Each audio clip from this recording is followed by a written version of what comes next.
Hello friends, welcome to angel maths competition. Friends, आज की video start करेंगे Ankit Badi sir की book UP police constable maths. और इस बुक के क्वेश्चनों का सॉल्यूशन आपके सामने बहुत ही ज़बरदस्त और खतरनाक तरीके से कराया जाएगा। जैसे कि आज की वीडियो में इस बुक का चैप्टर स्टार्ट हो रहा है, एक नया चैप्टर आपके सामने, क्षेत्रमिति 3D वाले क्वेश्चन, जिसमें हम आयतन वाले क्वेश्चन भी बोल देते हैं। और आज की वीडियो का फर्स्ट कॉन्सेप्ट आपके सामने होगा घनाभ का, जिसमें हम क्यूबॉइड को सोल्व करेंगे और क्यूबॉइड से रिलेटेड सभी कॉन्सेप्ट को जानेंगे और उसके बाद इसके सभी क्वेश्चनों का सॉल्यूशन आपको बताएंगे। जैसे कि आपके सामने सबसे पहले ये मोस्ट पॉइंट है, जिसके अकॉर्डिंग हम हर क्वेश्चन का सॉल्यूशन आपको बताएंगे। जैसे ये क्षेत्रमिति में हमारा 3D वाली इमेज होती है, इसमें ये घनाभ की इमेज होती है जिसको क्यूबॉइड बोला जाता है। और इस इमेज में ये वाली हमारी लंबाई होती है और ये ऊंचाई होती है और ये चौड़ाई होती है। और जबकि घनाभ की लंबाई चौड़ाई ऊंचाई तीनों अलग अलग होती है। देखिए, घनाभ में लंबाई चौड़ाई ऊंचाई तीनों अलग अलग होती है। और घनाभ का आयतन होता है लंबाई चौड़ाई गुणा ऊंचाई, यानी तीनों इमेज जो तीनों मापे हैं उन तीनों का गुणनफल घनाभ का आयतन कहलाता है। जैसे लंबाई गुणा चौड़ाई गुणा ऊंचाई, तो घनाभ का आयतन होता है लंबाई गुणा चौड़ाई गुणा ऊंचाई। देखिए, इनको एक बार रिवाइज कर लीजिए, फिर इसके अकॉर्डिंग आपके जो क्वेश्चन है वे आसान हो जाएंगे। और यूपी पुलिस एग्जाम के लिए आपको इस चैप्टर में से 100% क्वेश्चन देखने को मिलेंगे। तो फ्रेंड, इन पॉइंटों को सीख कर आप यूपी पुलिस एग्जाम के हर एक क्वेश्चन को आसानी से कर सकते हैं। तो जैसे कि आपके सामने नया कॉन्सेप्ट है घनाभ का संपूर्ण पृष्ठ, 2 लंबाई गुणा चौड़ाई जमा चौड़ाई गुणा ऊंचाई जमा ऊंचाई गुणा लंबाई, ये वाला घनाभ का संपूर्ण पृष्ठ होता है। अब आता है घनाभ का विकर्ण। घनाभ का विकर्ण होता है रूट के अंदर लंबाई का वर्ग जमा चौड़ाई का वर्ग जमा ऊंचाई का वर्ग होता है। ये घनाभ का विकर्ण होता है। जब भी घनाभ का विकर्ण पूछा जाए तो ये वाला कॉन्सेप्ट लगेगा। 4 दीवारों का क्षेत्रफल, 4 दीवारों का क्षेत्रफल होता है, इसमें 2 दीवार लंबी 2 चौड़ी और ऊंचाई कॉमन होती है। तो यही 4 दीवारी का क्षेत्रफल होता है 2 कोष्ठक में लंबाई जमा चौड़ाई गुणा ऊंचाई। अब 4 दीवारी का क्षेत्रफल अन्य ये भी होता है आधार का परिमाप गुणा ऊंचाई। तो देखिए, ये वाले जितने भी कॉन्सेप्ट आपको दिख रहे हैं ये सब घनाभ से रिलेटेड होता है। और घनाभ से रिलेटेड हर एक क्वेश्चन आपके लिए बिल्कुल ईजी होगा। हर क्वेश्चन आपका बिल्कुल सिंपल तरीके से आपके लिए आसान दिखाया जाएगा। तो नेक्स्ट पॉइंट भी हम क्यूब का लेंगे।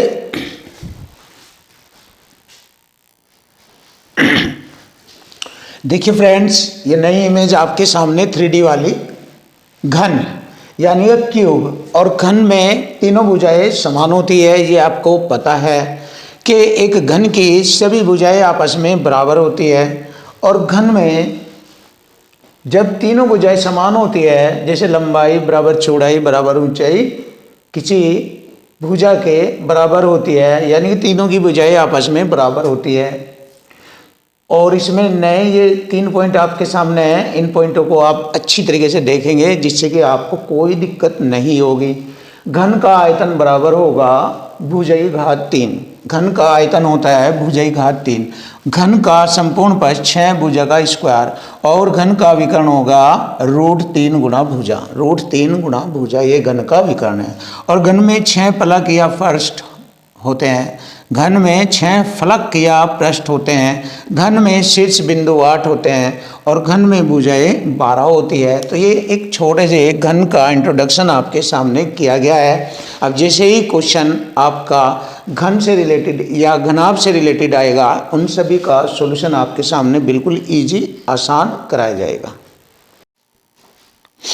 देखिए फ्रेंड्स, ये हमारा बेलन है। तो बेलन से रिलेटेड कॉन्सेप्ट आज सीखेंगे और बहुत ही अच्छे अच्छे क्वेश्चनों का सॉल्यूशन इसके माध्यम से आपको सिखाया जाएगा। तो चलिए जानते हैं बेलन का कॉन्सेप्ट, जिसको हम सिलेंडर बोलते हैं। तो ये हमारा एक बेलन की इमेज है। अब हम सबसे पहले जानेंगे AOB, ये बेलन का व्यास है, यानी कि बेलन की चौड़ाई। OB या AO बेलन की त्रिज्या होती है। AB बेलन का व्यास, और व्यास होता है त्रिज्या का दुगुना, और त्रिज्या होती है व्यास की आधी। देखिए, व्यास की आधी। यहाँ पर AO बराबर हो गया OB बराबर होगी त्रिज्या, और और ओ सी हो गई बेलन की ऊंचाई, ओ सी हो गई बेलन की ऊंचाई। अब ये देखो, ये हमारी हो गई आधार की परिधि, तो ये होगी परिधि, परिधि होती है 2πr।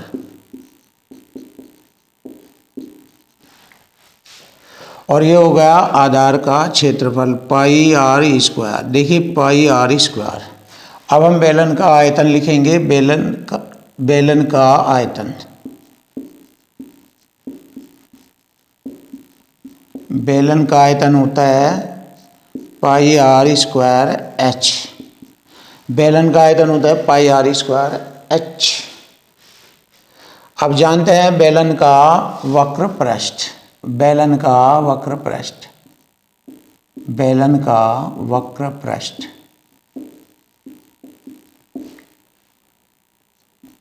2πrh। बेलन का वक्र पृष्ठ होता है 2πrh। ये होता है बेलन का वक्र पृष्ठ। जो ये गोल होता है ना, ये वाला, ये बेलन का वक्र पृष्ठ होता है, इसकी गोलाई, ये होता है बेलन का वक्र पृष्ठ। अब बेलन का संपूर्ण पृष्ठ ये वाला और ये दोनों सिरों मिलाकर लिखा जाए और ये भी, तो ये बेलन का संपूर्ण पृष्ठ हो जाता है तीनों चीज़ों को मिलाकर, बेलन का संपूर्ण पृष्ठ।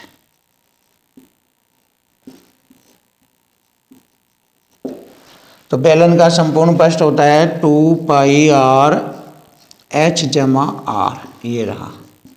तो फ्रेंड, बहुत ही अच्छे अच्छे कॉन्सेप्ट आपको देखने को मिलेंगे, और जब इस तरह के क्वेश्चनों का सॉल्यूशन आपके सामने आएगा तो बहुत ही अच्छा और आसान लगेगा, क्योंकि इस कॉन्सेप्ट को मैंने आपको ऑलरेडी से, अभी से ही, पहले से ही आपको बताया है।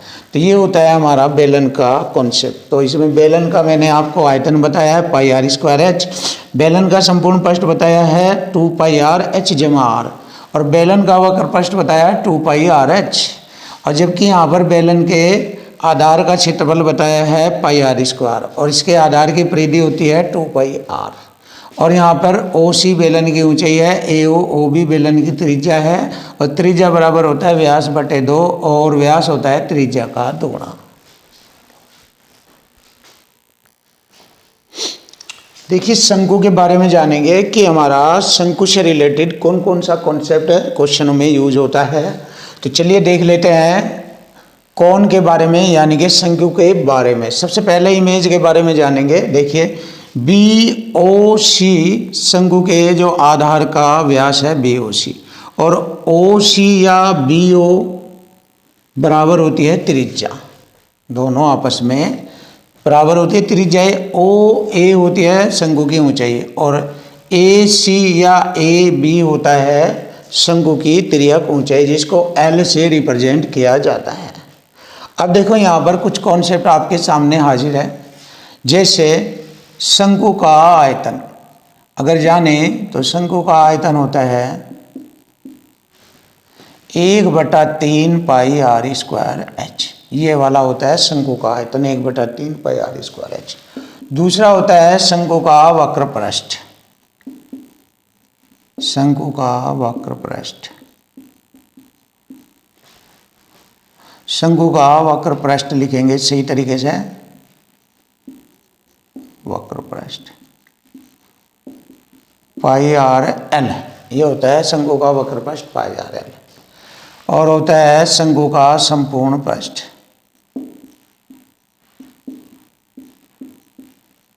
शंकु का संपूर्ण पृष्ठ πrl जमा r, ये वाला होता है।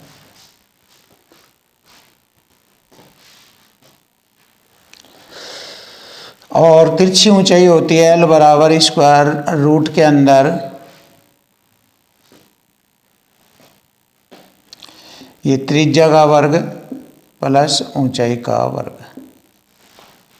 ये होती है शंकु की तिर्यक ऊंचाई या तिरछी ऊंचाई, रूट में त्रिज्या का वर्ग प्लस ऊंचाई का वर्ग। तो ये होता है हमारा शंकु का कॉन्सेप्ट। और यहाँ पर वही बात आती है, ये आधार की त्रिज्या है और यहाँ पर आधार का क्षेत्रफल होता है, आधार का क्षेत्रफल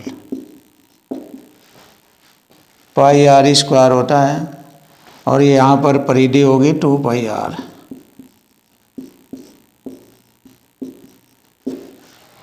ये होता है शंकु की परिधि 2 पाई आर। देख लीजिए ये वाली चीज़ होती है परिधि।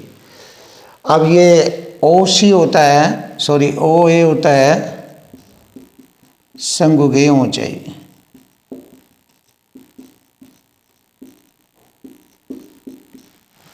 ये होगा ओ सी हो गया हमारा, ओ सी बराबर ओ बी बराबर हो गया त्रिज्या आर। तो देखिए फ्रेंड्स, सभी लगभग शंकु से रिलेटेड कॉन्सेप्ट मैंने आपके सामने बताए हैं और इन्हीं कॉन्सेप्ट के अकॉर्डिंग हम इस चैप्टर से रिलेटेड क्वेश्चनों का सॉल्यूशन बहुत ही आसान और सिंपल तरीके से आपको कराएंगे।